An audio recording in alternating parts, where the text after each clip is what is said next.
In this clip, we're going to talk about the proper way to finish removing the vehicle's lug nuts, breaking our tire loose, and getting it out of the way so we can gain access to our vehicle's shock absorber.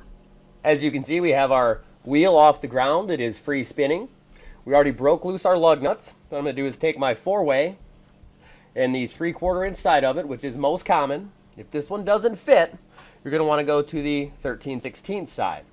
That will cover 95% of the vehicles out there.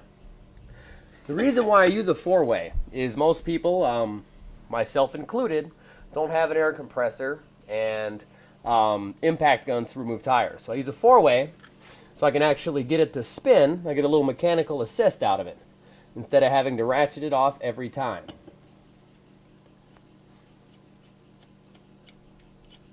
Right there. Use my 4-way and spin this one off too.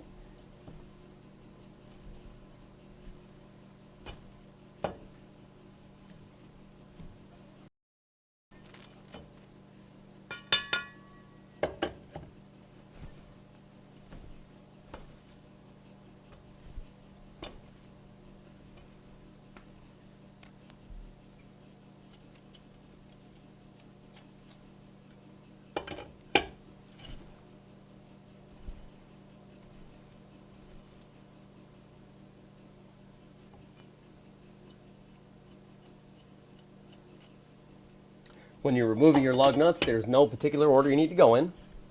Just spin them off and put them in your magnetic tray or in your pocket so you don't lose them or kick them around during your shock absorber service.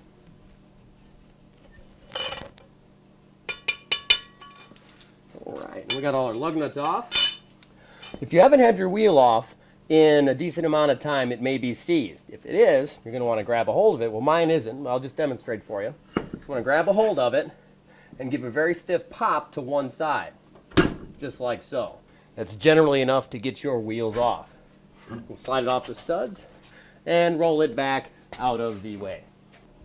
That is the proper way to remove your vehicle's lug nuts and your wheel and tire assembly.